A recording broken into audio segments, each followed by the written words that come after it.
Assalamualaikum warahmatullahi wabarakatuh. Alhamdulillah rabbil alamin. Wal 'aqibatu lil muttaqin. Wala 'udwana illa 'alal zalimin. Asyhadu an la ilaha illallah wahdahu la syarika lah wa asyhadu anna Muhammadan 'abduhu wa rasuluhu la nabiyya ba'dah. Allahumma salli wa sallim wa barik ala nabiyyina Muhammadin sallallahu alaihi wasallam wa ala alihi wa ashabihi wa man tabi'ahum bi ihsan ila yaumiddin. Rabbi shrah li sadri wa yassir li amri wahlul 'uqdatam min lisani yafqahu qawli. Allahumma rabbana zidna ilman warzuqna fahman. Pertama-tama marilah kita senantiasa memanjatkan puja dan puji syukur kepada Rabbul Alamin, pada Allah Subhanahu wa taala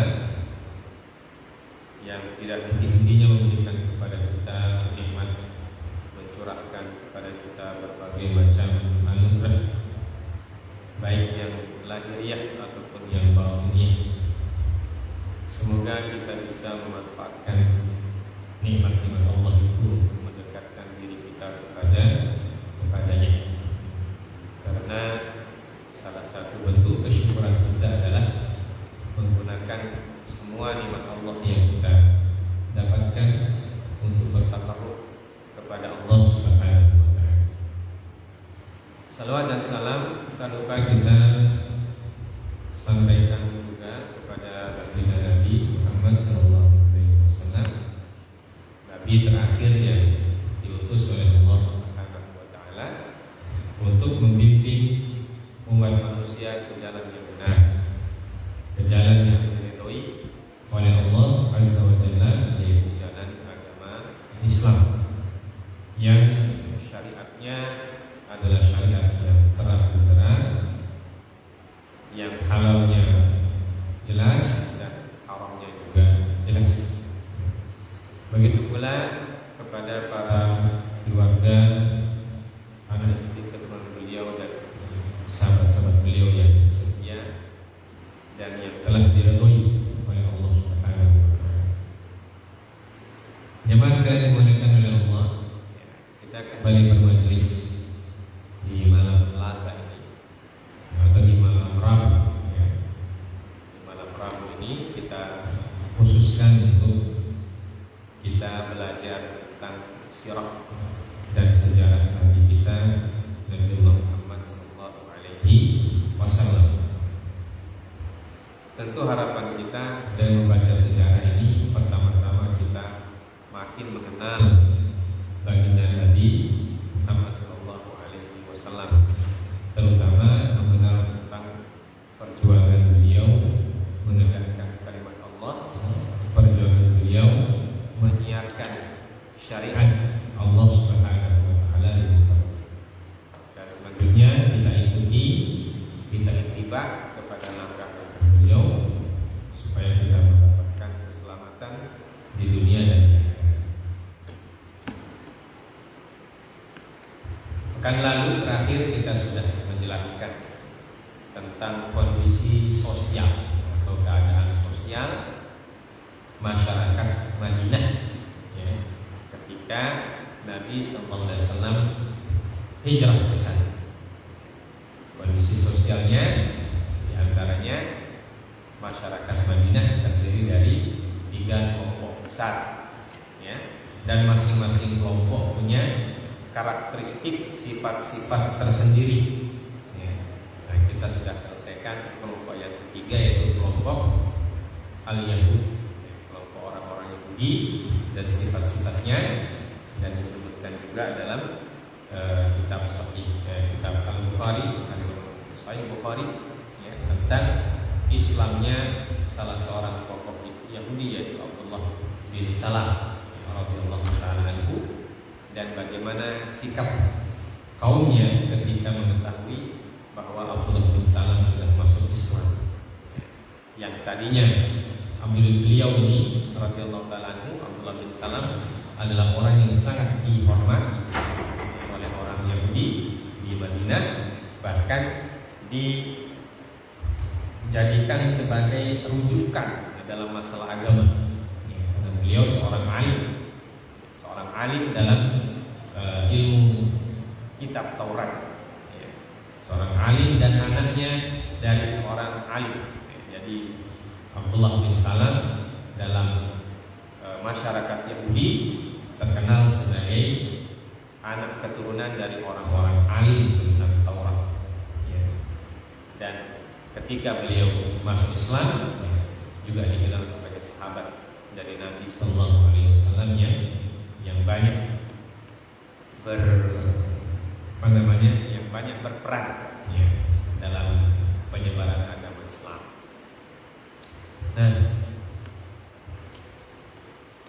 dan kita juga sudah menjelaskan kemarin bagaimana kondisi dalam internal kota Madinah dan eksternalnya. Jadi sudah mulai kelihatan apa yang kita sebutkan lalu, bahwa Nabi SAW sudah mulai membangun sebuah peradaban baru, sebuah peradaban baru di tengah-tengah peradaban yang ada. Peradaban yang ketika itu masih besar adalah peradaban Persia dan peradaban Romawi. Dan Persia memiliki satu dinasti yang kuat, dinasti Persia, dan Romawi juga punya dinasti, bahkan punya imperator dalam bahasa Arabnya. Imperatornya terbagi dua, imperator Romawi Al-Gharbiyah wa Romawi Asy-Syarqiyah. Romawi Al-Gharbiyah itu pusatnya di Roma, Ar-Rum Al-Gharb wa Rum Asy-Syarq. Sedangkan pusat Romawi di timur ada di Bizantium. Di Bizantium, sekarang negara Turki, itu pusatnya, dan kekuasaannya sampai di negeri Syam, itu kekuasaan Romawi timur. Itulah kondisinya. Dan tentu Rasulullah SAW ketika melihat kondisi masyarakat, kondisi sosial, kondisi kalau kita bisa mengatakan kondisi regional, dan kondisi globalnya. Kalau istilah sekarang itu ada istilah geopolitik, politik internasional, politik secara geo itu bahasa Yunani, artinya bumi. Jadi pada saat Nabi juga sudah tahu namanya geopolitik, itu beliau sudah tahu. Itu kelihatan dari pemahaman beliau tentang apa? Tentang kerajaan-kerajaan yang ada di sekitarnya. Beliau paham tentang kerajaan Persia, tentang Romawi, kemudian tentang kerajaan yang ada di Mesir, kerajaan Koptik, itu kemudian sampai di Sudan, Yaman, dan seterusnya. Dan beliau paham itu. Jadi Nabi SAW itu, beliau selain Rasul, beliau juga mendapatkan wahyu dari Allah Azza wa Jalla tentang hal-hal yang berkaitan dengan geopolitik, politik internasional. Dan itu menjadi modal besar nanti ketika beliau membuat kebijakan hubungan luar negeri. Nah, istilahnya sekarang kebijakan itu pakai bahasa Inggris lagi, policy. Jadi kalau ada orang bilang policy itu berarti artinya kebijakan bahasa kita. Tapi memang kita lebih senang dengan bahasa-bahasa asing, dan daripada bahasa kita sendiri, dan supaya kelihatan cerdas gitu. Policy padahal artinya bahasa Indonesia kebijakan gitu. Kebijakan artinya apa? Aturan-aturan yang dibuat secara singkat.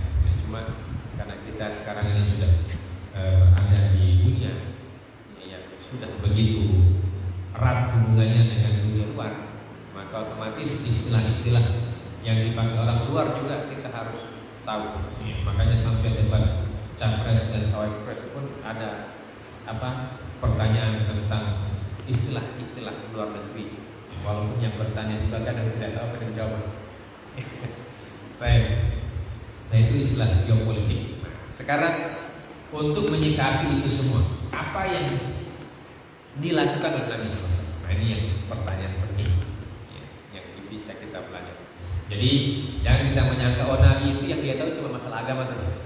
Tidak, Nabi itu mengetahui masalah, semua masalah yang kita hadapi beliau tahu substansinya, tahu dia punya inti, dan beliau ajarkan kepada kita bagaimana cara mengatasinya, bagaimana cara mengatasi dari problem-problem yang ada. Apa yang pertama dilakukan, apa yang kita harus prioritaskan dalam mengambil kebijakan, mengambil keputusan untuk mengatur masyarakat yang ada di bawah kekuasaan kita atau orang yang kita yang kita bimbing. Makanya dalam bahasa Arab Nabi Sallallahu Alaihi Wasallam dalam hadis beliau mengatakan kullukum ra'i wa kullukum mas'ulun 'ala an ra'iyyati. Setiap kali itu ra'i. Ra'i itu artinya orang yang mengatur, pemimpin, penguasa.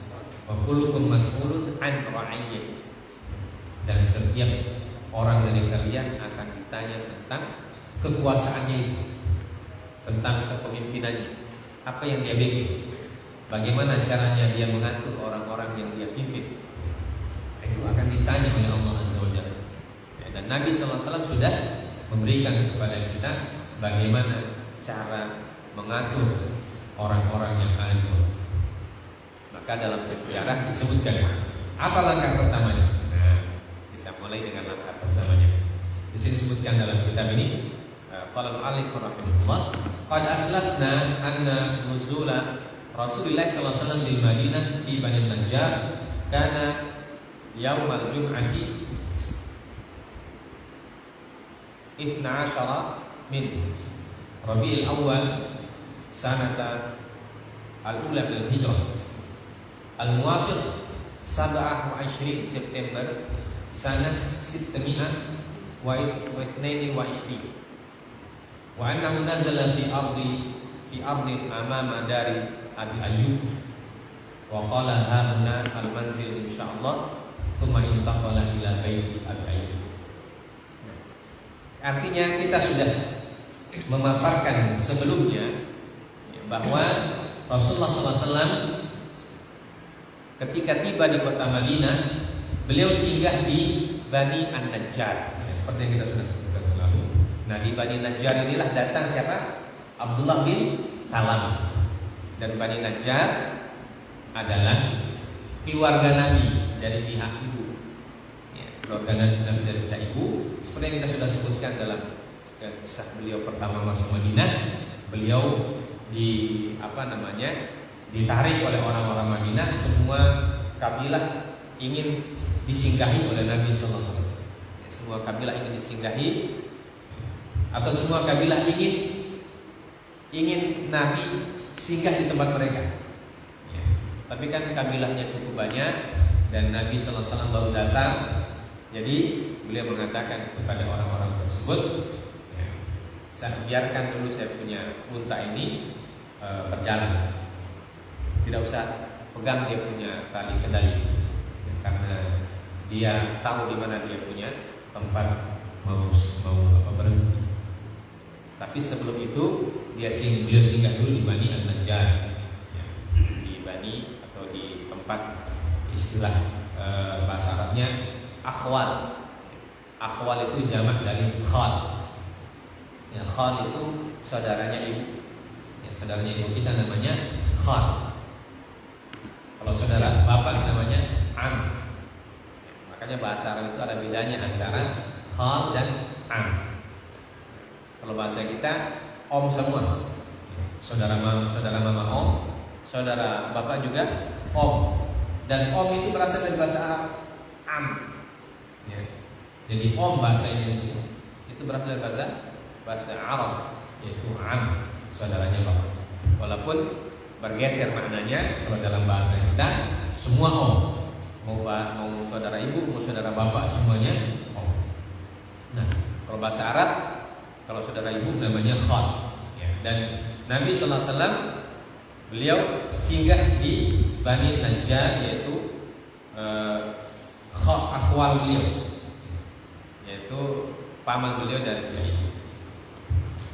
Dan hal itu terjadi, beliau singgah di Bani Najjar itu terjadi tanggal 12 Rabiul Awal, ya, tahun pertama Hijriah. 12 Rabiul Awal, tahun pertama Hijriah. Ya, karena hijrahnya Nabi itu ditulis sebagai tahun pertama. Walaupun ketika itu belum ada yang namanya tahun 1 Hijriah, belum ada. Karena nanti yang menetapkan tahun Hijriah itu nanti Khalifah Umar bin Khattab. Ya, Khalifah Umar bin Khattab, dan itu tahun ke-16 Hijriah. Karena Nabi itu kan 10 tahun, ya, baru tambah Abu Bakar As-Siddiq kurang lebih 3 tahun.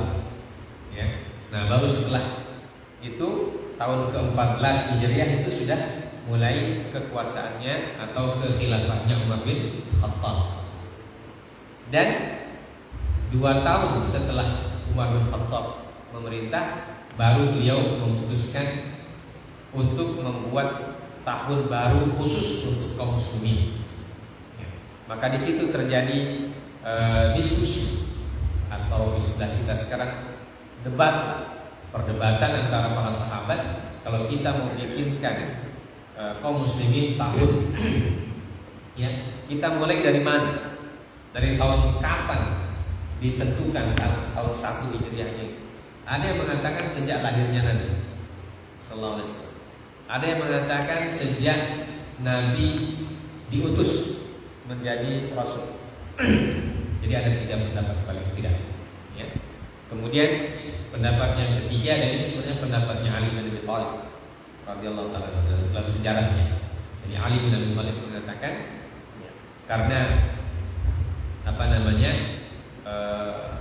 pertimbangannya tahun Hijriah itu dia punya filosofi menurut Ali bin Abi Thalib adalah tahun yang bisa membangkitkan semangat kaum muslimin supaya mereka bersemangat memperjuangkan dan melanjutkan perjuangan Nabi SAW.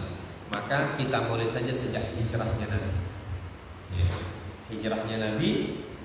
Dan hijrahnya Nabi itu kita sudah sebutkan, yaitu terjadi pada bulan Safar, ya. Bulan Safar beliau mulai berangkat, bukan bulan Muharram, bulan Safar.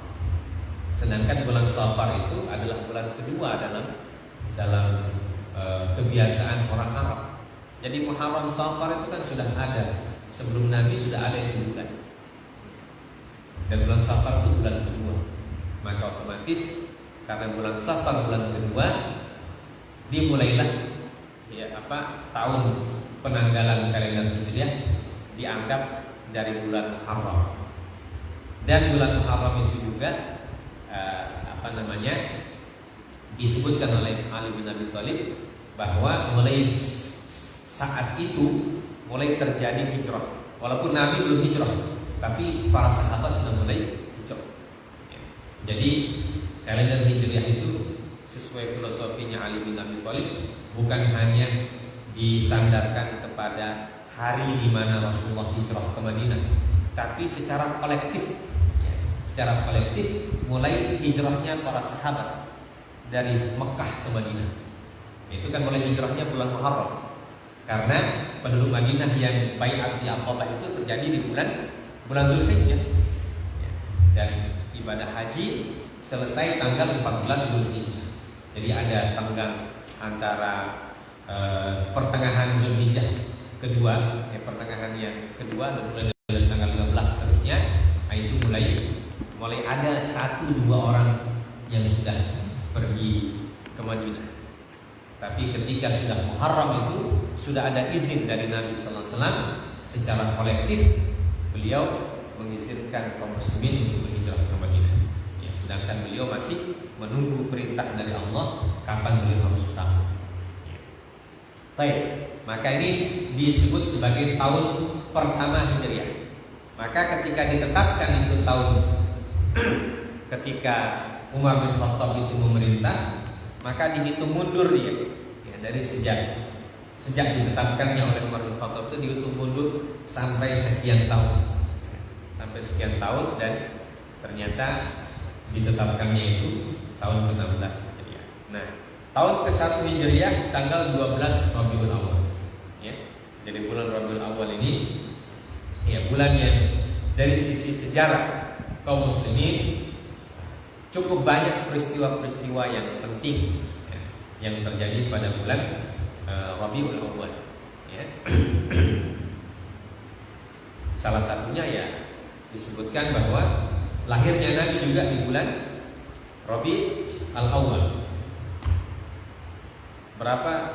Tanggal berapa Nabi lahir? Berapa? 12 Rabiul Awal. Berapa dulu yang kita sebutkan? Nah, mana catatan ini? Jangan lupakan ya.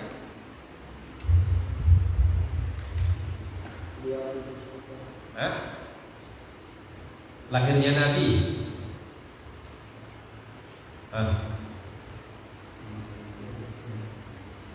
Kalian tidak pernah meroja ini ya, pelajaran, tidak pernah dibaca-baca ulang. Lihat ulang.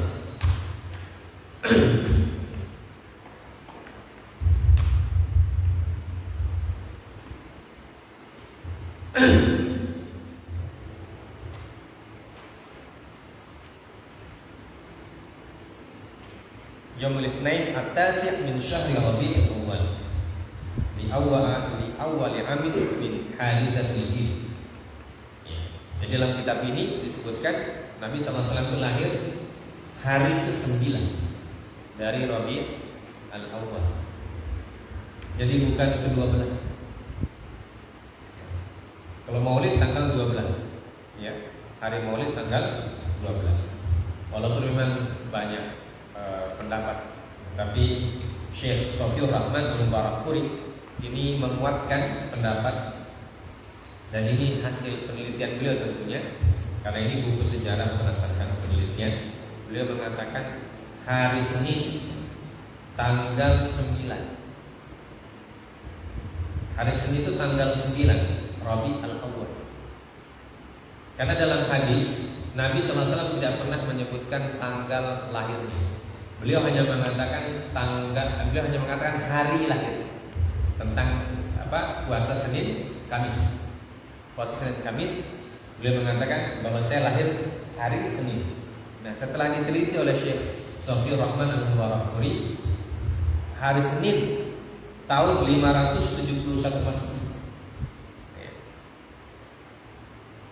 Pada bulan April, ya. Tani wa Isrin bin Syahri Ibril, 22 April tahun 571 Masehi. Nah, itu beliau dapatkan hari Senin itu dia bukan tanggal 12, tanggal 9. Berarti tanggal 12-nya berarti hari apa? Senin 9, 10, 11, 12. Senin, Selasa, Rabu, Kamis. Ini tanggal 12-nya itu hari Kamis. Ya. Tanggal 12-nya hari Kamis. Sedangkan dalam hadis sahih disebutkan beliau lahir hari Senin. Berarti tidak bisa dikatakan hari Kamis, karena beliau sudah jelas mengatakan hari Senin lahirnya. Nah, kalau Senin bertepatan dengan tanggal ini, kata Syekh Sofiur Rahman, itu Senin itu tanggal 9, karena tanggal 12 itu hari Kamis. Ya, wallahu ta'ala alam bishawab. Itu perkara sejarah memang banyak dia punya perbedaan pendapat. Nah, itu peristiwa pertama. Peristiwa yang kedua juga Rabiul Awal ini, ya. Beliau tiba di Bani Najjar pas tanggal 12 Rabiul Awal. Dan kalau dalam hitungan kalender Masehi, beliau itu tiba di Bani Najjar itu tanggal 27 September tahun 622. Ya. Beliau kan lahir 571 dan 622.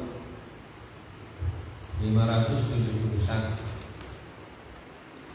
Beliau berusia ketika itu 19.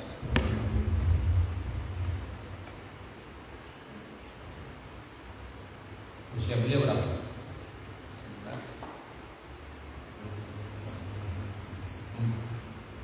51 tahun. Ya. Usia beliau genap 51 tahun.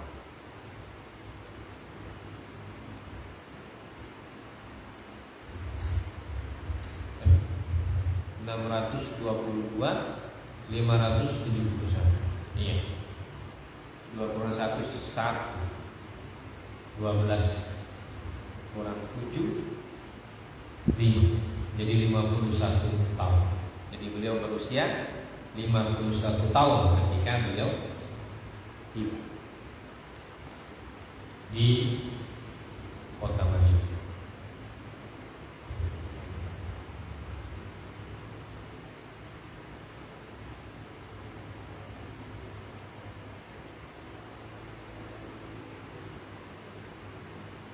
Kenapa bisa begitu? Beliau diangkat 40 tahun, 40 tambah 13, 53 sampai. Nah ini perkara sejarah ini memang banyak pendapat-pendapatnya, ya. Tapi yang tertulis di sini begitu, 622 masih. Ala kulli hal, beliau kemudian singgah, ya, setelah dari Bani Najjar itu, ya. Setelah dari Bani Najjar, beliau berangkat lagi dan kemudian unta beliau istirahat di sebuah tanah lapang yang berada di dekat rumahnya Abu Ayyub Al-Ansari. Amama dari Abi Ayyub, pas di depan rumahnya Abi Ayyub Al-Ansari. Jadi kisahnya itu kan ketika beliau tiba di tempat itu, ketika beliau mengatakan kepada para sahabat, biarkan unta ini karena dia adalah unta yang diperintah. Maka unta itu sampai di tanah itu, kemudian beliau unta itu, beliau belum turun dari punggung untanya, unta itu berputar, kemudian yabruknya dia duduklah bahasa kita, yabruk, kemudian bangun lagi, dia putar lagi, duduk lagi di situ, jadi sampai 3 kali. Sampai 3 kali itu unta putar, tetap singgah di situ, kembali ke tempat itu. Maka apa kata Nabi? Habunal manzil insyaallah. Rasulullah mengatakan, di sini kita akan bikin rumah insyaallah. Maka Abu Ayyub Al-Ansari melihat karena Nabi untanya duduk di situ, maka beliau Abu Ayyub langsung mengambil barang-barangnya Nabi SAW. Karena unta itu duduk di tanah lapang, tidak ada bangunan. Kalau dibiarkan Nabi di situ kan tidak ada tempat duduknya, apa semua tenda pun tidak ada. Maka yang paling dekat dengan tempat itu adalah Abu Ayyub. Makanya Abu Ayyub mendapatkan kemuliaan, sebagai rumah pertama yang ditinggali oleh Nabi SAW ketika beliau sudah tiba di Madinah. Dan rumah Abu Ayyub itu ada 2 tingkat, seperti yang kita sudah sebutkan. Beliau punya rumah 2 tingkat, dan Abu Ayyub ingin Nabi SAW tinggal di tingkat kedua, karena ya bagaimanapun beliau Rasul. Abu Ayyub merasa, masa saya di atas, Rasulullah di bawah, yang tidak sopan katanya kan. Maka Abu Ayyub mengatakan, Rasulullah di atas saja, nanti saya dan istri di bawah. Tapi Rasulullah bilang tidak, saya yang di bawah, kamu di atas. Pertimbangannya lagi Nabi SAW mengatakan, saya ini kan baru tiba dan nanti pasti banyak orang yang datang berkunjung. Apalagi ketika itu belum ada masjid. Ya. Jadi kalau mereka berkunjung nanti kalau mereka mau naik ke atas, nah itu bisa-bisa agak kesulitan. Ya, kesulitan untuk kaum muslimin yang berkunjung dan juga ya, Nabi SAW tidak mau mengganggu Abu Ayyub. Ya, karena Abu Ayyub di bawah, kalau orang naik ke atas berarti akan melewati dia. Ya. Maka mendengar perintah Rasulullah, Abu Ayyub akhirnya mengalah. Beliau dan istrinya tinggal di atas. Tapi ketika tinggal di atas itu tetap tidak enak perasaannya. Abu Ayyub Al-Ansari radhiyallahu ta'ala anhu tetap tidak enak karena bagaimanapun ada Rasul di bawah. Maka mereka kalau berjalan di atas lantai 2 itu berjalannya pelan-pelan. Ya. Mereka tidak mau suara kaki mereka bisa mengganggu Nabi sallallahu. Jangan-jangan Nabi di bawah sedang tidur atau apa. Sampai kalau ada air yang tumpah di lantai atas itu langsung cepat dipel. Jangan sampai menetes itu airnya ke bawah. Nah itu saking takutnya Abu Ayyub memberikan gangguan kepada Nabi sallallahu alaihi wasallam. Ya.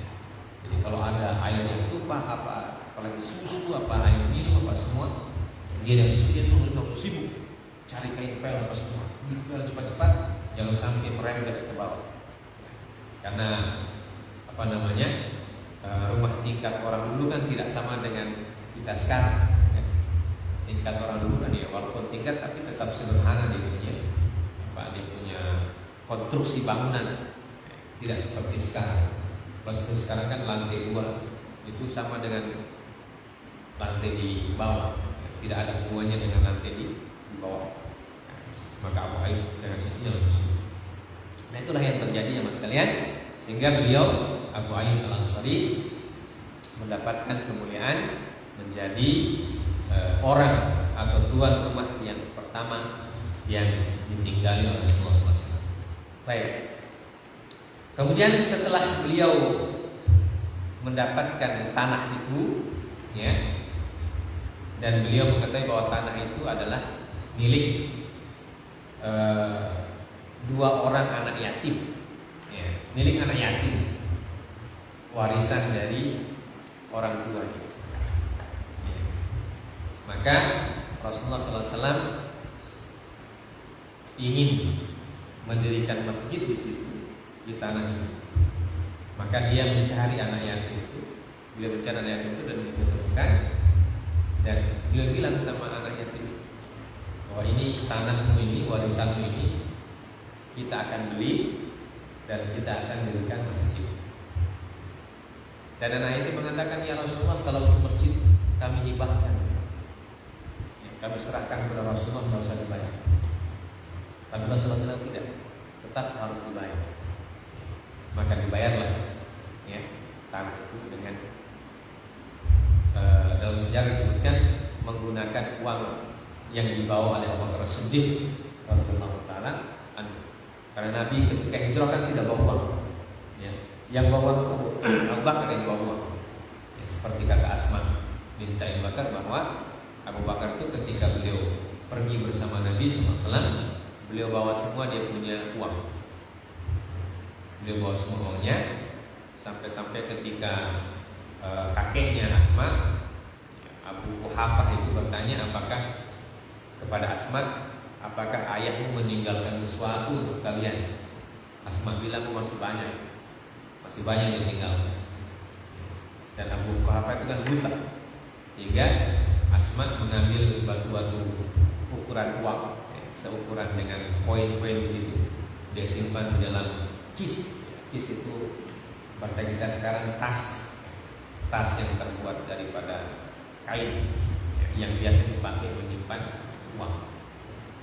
Maka Asma membimbing tangannya kakeknya memegang kis itu, dan dia kira itu koin uang, ternyata batu. Baru dia tenang, kalau begitu tidak apa-apa, biarkan bapakmu pergi dengan. Yang penting kalian tetap ditinggalkan uang, biarkan dia pergi. Padahal dia bawa semua. Dan Itulah kesabarannya Asma binti Abu Bakar Siddiq yang kemudian membimbing adik-adiknya. Ada Abdurrahman, ada Muhammad, kemudian juga Aisyah radhiyallahu anha dan yang lain. Baik. Maka kemudian dibangunlah Masjid Nabawi.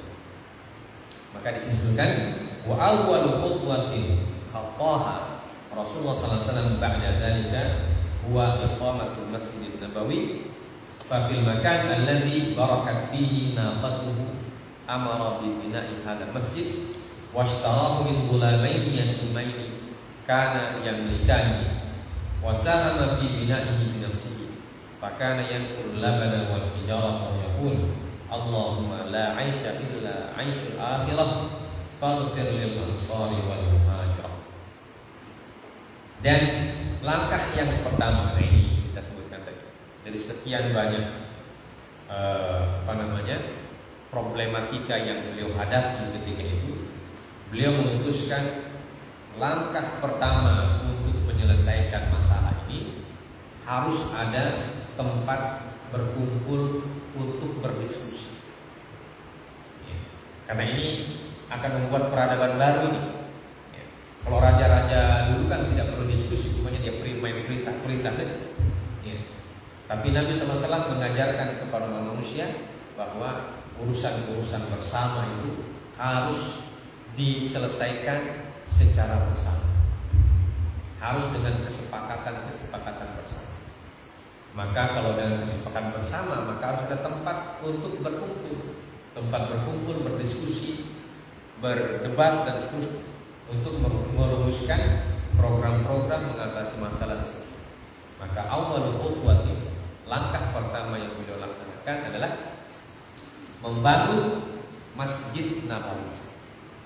Ya, jadi Masjid Nabawi itu nanti menjadi pusat peradaban. Jadi Masjid Nabawi itu pusat peradaban pada masa itu.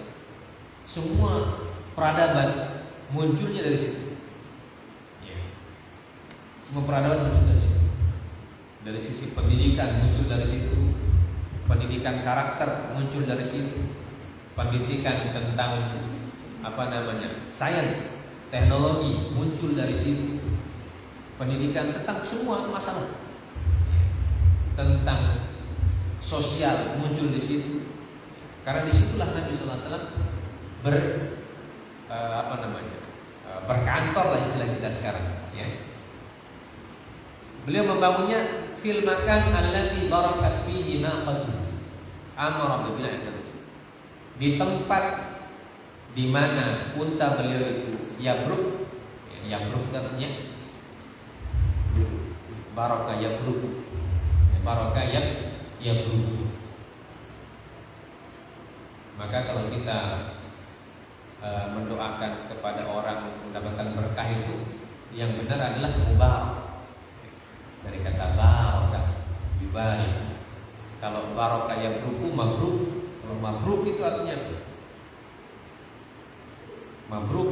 di taluduh bahasa kita. Ya.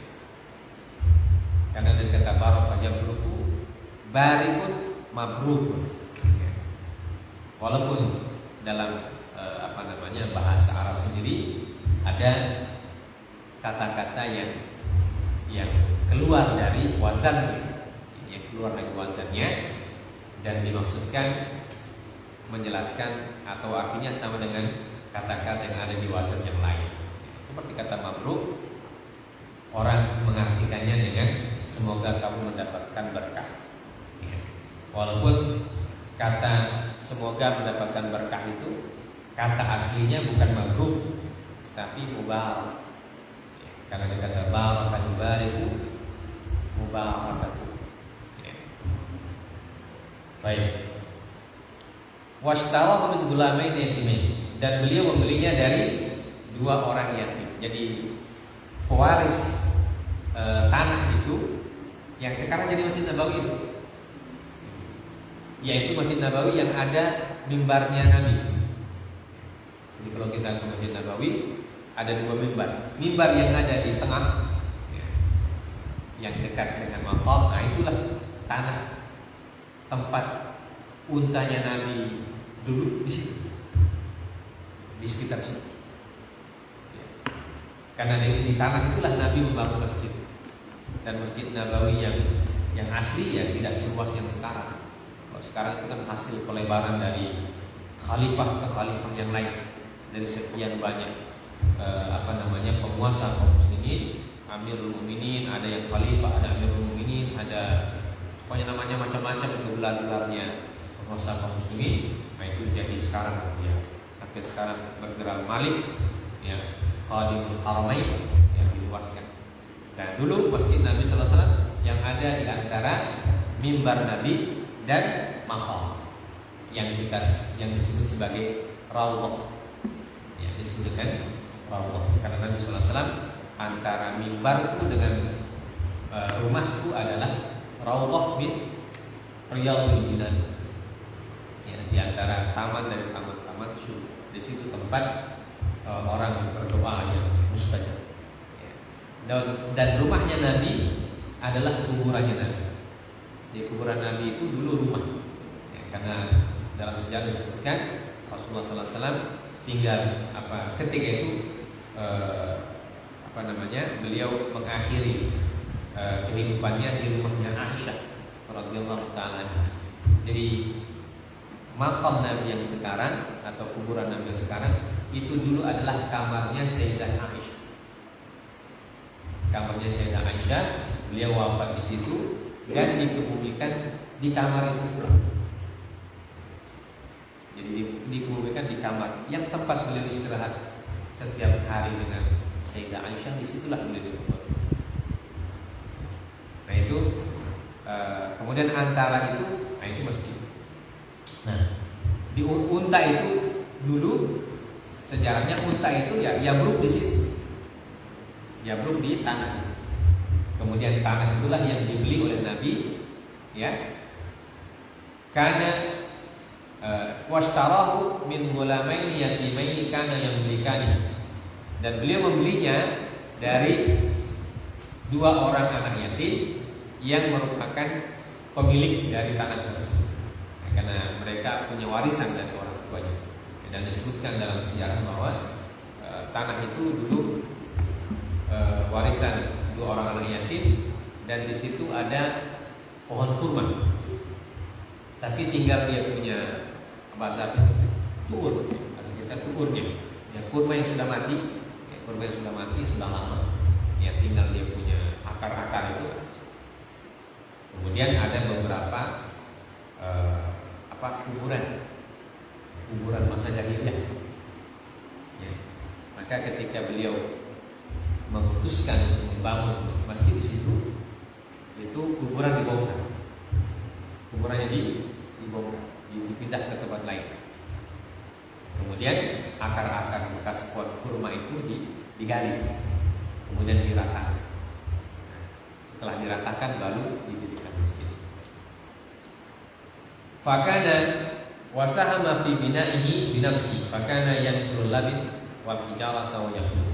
Dan beliau langsung memimpin pembangunannya. Dan beliau ikut bekerja. Saham itu yang memberi saham dalam pekerjaan. Jadi beliau ikut mengangkut labid. Labid itu batu bata, ya, ternyata terbuat dari tanah liat seperti batu bata kita. Ya, tapi batu bata kita kan kecil ukurannya begitu.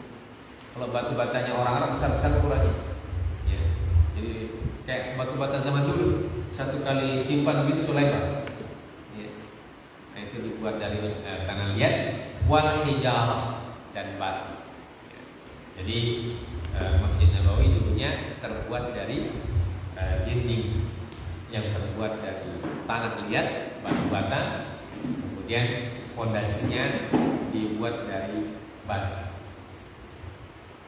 Dan Nabi sallallahu alaihi wasallam bersabda ketika sambil beliau bekerja, beliau mengatakan, Allahumma la 'aisha illa 'aishul akhirah faghfir lil ansari wal muhajir. Ya Allah, tidak ada kehidupan selain kehidupan di akhirat. Artinya kehidupan yang hakiki, ya, kehidupan hakiki kita nanti itu di akhirat. Ya. Maka ampunilah orang-orang Ansar dan orang-orang Muhajirin.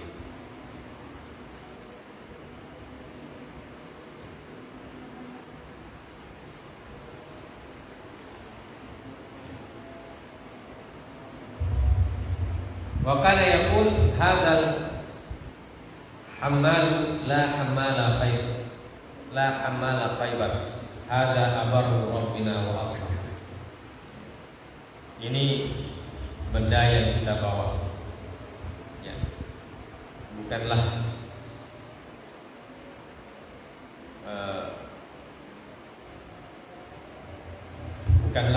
benda atau bukanlah barang-barang dari Khaybar, tapi ini adalah lebih baik berasal dari Tuhan kami dan lebih suci.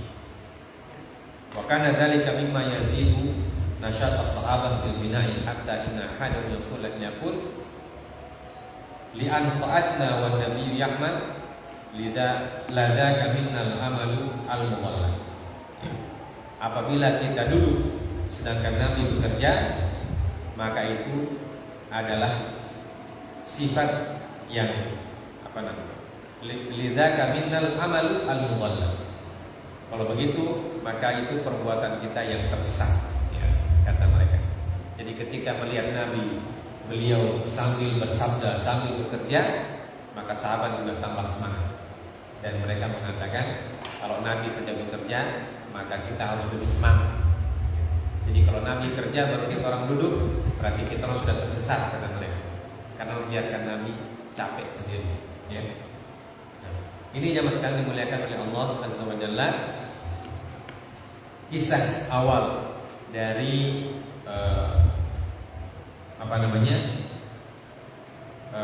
pembangunan Masjid Nabawi. Dan ini yang menjadi langkah pertama Nabi sallallahu alaihi wasallam menyelesaikan problematika umat yang terjadi di Madinah, baik antar umat Islam atau antar umat Islam dengan orang-orang Yahudi dan orang-orang munafikin dan orang-orang musyrikin di sekitar Madinah, atau menyelesaikan problematika antara penduduk Madinah dan penduduk luar Madinah, ya, secara regional dan juga secara global. Baik, insyaallah kita lanjutkan nanti pekan depan dengan kisah selanjutnya. Jadi ini gambaran tentang sejarah Nabi Sallallahu Alaihi Wasallam, ya, awal dibangunnya masjid dan apa tujuannya daripada pembangunan masjid tersebut oleh Nabi Sallallahu Alaihi Wasallam. Ya.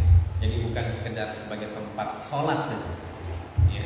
Jadi tujuan membangun masjid bagi Nabi Sallallahu Alaihi Wasallam adalah itu akan menjadi tempat pusat peradaban baru yang berbeda dengan peradaban Persia, berbeda dengan peradaban Romawi, berbeda dengan peradaban kaum jahiliyah, dan berbeda dengan peradaban Ahlul Kitab. Jadi dia memunculkan peradaban yang baru. Dari mana pusatnya? Dari masjid. Maka masjid itu menjadi bangunan yang sangat penting dan bersejarah. Walaupun bentuk bangunannya sangat sederhana, hanya terbuat dari fondasi yang disusun dari batu-batu, kemudian dindingnya terbuat dari tanah liat. Dan ketika itu kerajaan Persia, Romawi itu sudah membangun singgasana yang megah. Ya. Tapi Nabi SAW tidak melihat bentuk dan kemegahan bangunannya, tapi yang beliau lihat adalah fungsi dari bangunan itu untuk apa. Itu yang menjadi pelajaran penting. Semoga kita diberkahi Allah SWT. Subhanallah wa bihamdihi, asyhadu an la ilaha illa anta, astaghfiruka wa atubu ilaik. Wassallallahu ala nabiyyina Muhammad wa ala alihi wasallam. Wa akhiru da'wana alhamdulillahi rabbil alamin. Assalamualaikum warahmatullahi wabarakatuh.